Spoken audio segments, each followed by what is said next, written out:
Good morning, Canada. And of course, mabuhay ang lahat ng Pilipinong inaabot po ng ating talakayan ngayong umaga.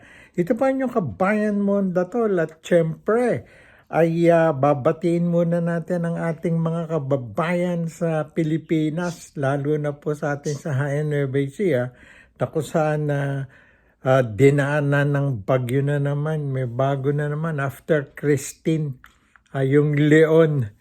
Hindi naman yung Leon Guerrero yun, bagyong Leon lang yun. Kaya nga yung Leon, huwag nyo na iboboto. Mapaminsala yun eh. Instead ng makatulong, walang ginawa for so many years sa Senado. Well, ngayon po ay dalawa lang ang tatalakayin ko eh. Yung election po sa US. Ayan, nagaganapin po bukas November 5. Well, sabi nyo nga, ba't ako nakikialam? Canadian ako, dual citizen po ako. Canadian, Filipino citizen, dual citizen yun. Pero alam niyo naman, malaking epekto ng resulta ng magiging election sa US dito po sa Canada. Kahit sa Pilipinas po, kahit sa buong mundo. Well, bago po natin talakayin yan, sana pakitulungan naman kaming maliliit na vlogger, YouTuber.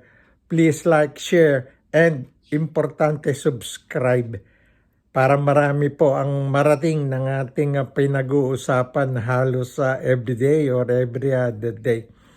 Well, sabi ko nga ay marami akong mga kamag-anak at kaibigan dyan sa US na talaga ng mga nagsasabi nga sa akin na iboboto nila muli si Donald Trump as president. Marami naman akong mga kaibigan na Kamala Harris din. Pero not enough to overshadow, di ka nga, yung angat ni Donald Trump. Well, bakit nga ba ako nakikialam? Unang-una, yung hinahanap po natin, yung presidenting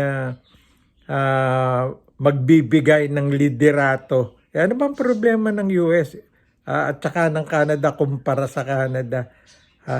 Economy ang una dyan. Tapos immigration. Ang dami pang issue dyan sa US eh.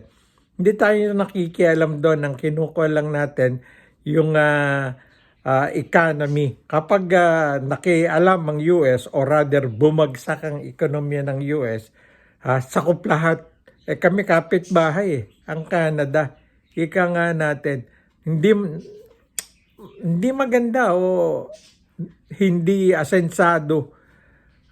And baksak nga inflation ng US naaapektuhan ng Canada. Ika nga natin, mahina yung Biden eh.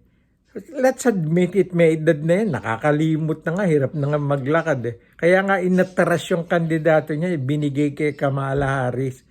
Palagay nyo ba ang US handa nang magkaroon ng presidenteng babae? Hindi naman Pilipinas at ibang bansa yan na may mga Iron Lady eh. Mas magaling nga itong asawa ni Barack si Michelle Obama kaysa dyan kay Kamala. Mas magaling si Hillary Clinton kaysa kay Kamala. Bakit si Kamala itinakbo? Dahil siya vice president. Naman ang gusto ng mga partido, yung Democrats na yung mga Dems, ika nga natin, sila masunod. Hindi naman si Biden na nasusunod, partido sino ba nagpapatakbong partido? Ayoko naman makialam, pero alam naman natin, Obama, at saka yung ibang dating presidente, yung malalakas ang posisyon sa kanilang partido. Ganon din dito sa Canada yun. Kaya nga nakikita po natin marapit nang magbago ng liderato ang Canada sapagkat nawala na ng tiwala itong mga Canadians kay Justin Trudeau o si Pierre Poilievre ang nakikitang papalit na dyan. At saka baka mapuwersa ng mag-election dito po sa Canada. Anyway, balikan po natin yung una natin topic ngayon. Si Trump, kanina po nanood ako yung Fox and Friends sapagkat ang Fox and News lang po ang pinagkakatiwalaan ko ngayon. Kahit yung iba nating mga kaibigang journalist. Kasi diretsong magkwan yun, tsaka walang kinakampihan yun. Hindi kamukha nung iba Alam naman natin, ito hindi pagyayabang.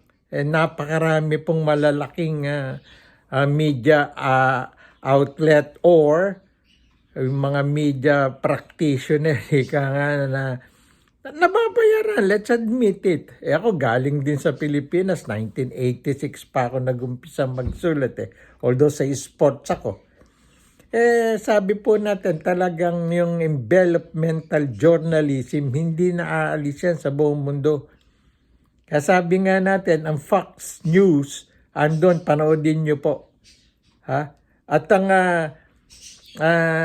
advance voting po ng US election, nangyari na po yan Mamayang gabi, tapos na yan. At bukas ang tunay na eleksyon. 77 million na raw po ang nakaboto sa advance voting. At kahit pa paano, angat ng todo itong si Trump sa advance voting na nangyari. Hindi ko na ibibigay yung percentage pero double figure ang angat. At malamang bukas ng hapon lang siguro magko-concede na yung Kamala Harris. Makababalik si Trump as President ng Amerika. Maganda ginawa niyan Saka ngayon ang Middle East po magulo. Pag naging presidente uli si Trump, sa tingin ko, tatahimik yan. Tatahimik yan, hindi na magkakaroon bakbakan. Anyways, tingnan po natin yan. Inaabangan ko yan talaga Election bukas, November 5 ng Estados Unidos, United States. Okay, at ako po ay talagang I'm betting my last dollar kay Trump. Okay, yung pong mga kaibigan ko dito sa Canada, talo na raw ako sa sila si Kamala Harris. Hindi ko na babanggit yung pangalan mo, abay. Mga kumpare ko, mga kuyang. Ayan. Basta ako, Donald Trump, ang next president. Alright? Okay. Ang second issue ko po, yung pagbaha sa Pilipinas. Bilyon-bilyon po ang perang nakaalat sa flood control sa buong Pilipinas. Lahat po ng LGU, Local Government Unit, ay meron pong mga flood control funds. Bigay po yung gobyerno yan. Pera ng Pilipina yan. Pero hindi po yata nagamit at binulsa ng maraming mga local government unit officials. Binaha Kung kanyan, yung Davao City nga, 51 billion ang binigay kay Pulong ng Presidente Tatay Pero bakit binabaha ang Davao City, kahit hindi bumabagyo? Uulan lang ng konti, todas na. Nagre-reklamo na ang mga Davaoeños. Sa Bicol, ang Bicol pa nakita nyo. Dinaanan ng Christine, lubog ang buong Bicol Nak ng Dragon Marine Sendang. Saan napunta yung bilyon-bilyon piso? Isa na lang example sa amin sa Hain Nueva Ecija. Pinadala na ko ng ditching baby ko, yung kapatid ko. Sila pong nakatira sa bahay namin sa Hain. Binabati ko nga pala lahat ng senior citizen sa Hain. Mga katropa ko yan, kabatchmate kong majority dyan sa San Agustin Academy sa Hain Nueva Ecija. Alright. Binaha ang Hain Cemetery. Hindi naman ganun kalakasan daw bagyo, sabi ng kapatid ko, ng ditching baby ko na Bayaw Bic. Bakit binaha? Tinambakan daw, sabi naman ng isang kilala ko, bago mag-undas. Baha nga may litrato akong tinanggap na baha.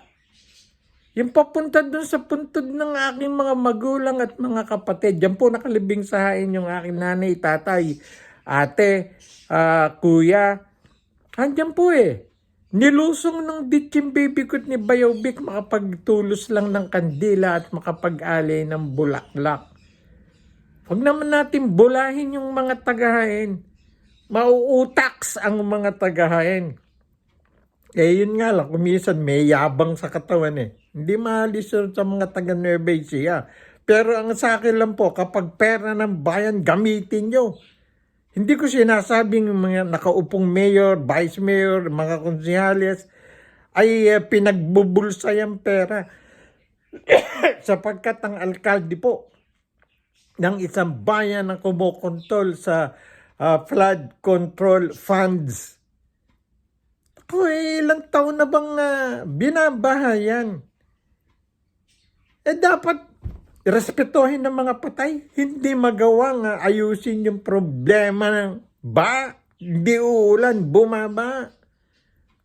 So, sa ating pong mga kababayan dyan sa Nueva Ecija, ayokong makialam. Nung araw pa po akong hindi nakikialam sa election, pero kapag hindi nyo nirespeto pa uli ang mga patay, unahin nyo naman para madalo lang. 1 taong walang dumadalo. Ngayon, pag araw ng mga patay, babahain pa. Nak ng dragon. Insang Petronilo Cruz. Ayan, yung aking insang kumpare na yun. Nandyan sa hain eh. Masama rin ang loob yan eh. Ha? Iboto na lang ninyo. Kami po kasing dual citizen, ang pwede lang namin iboto presidente, vice president, senador at party list. Hindi po kami nakakaboto rito sa abroad ng mga local officials. Yun lang po, presidente, vice at saka party list, senador ang naiboboto namin. Pag-isipan po ninyo mga kababayan ko sa hain, kung kailangan ng magbago, magbago. Well, yun lang po ang ating pag-uusapan ngayon. Sana nga po. Yan, nasabi ko nga, please like, share, and subscribe. Dadalasan po natin ang ating pag-broadcast para manawagan tayo sa dapat tawagan sa Pilipinas sapagkat eleksyon na sa next year. Ito po inyong kabayan Mondatol. Magandang umaga. Bayan.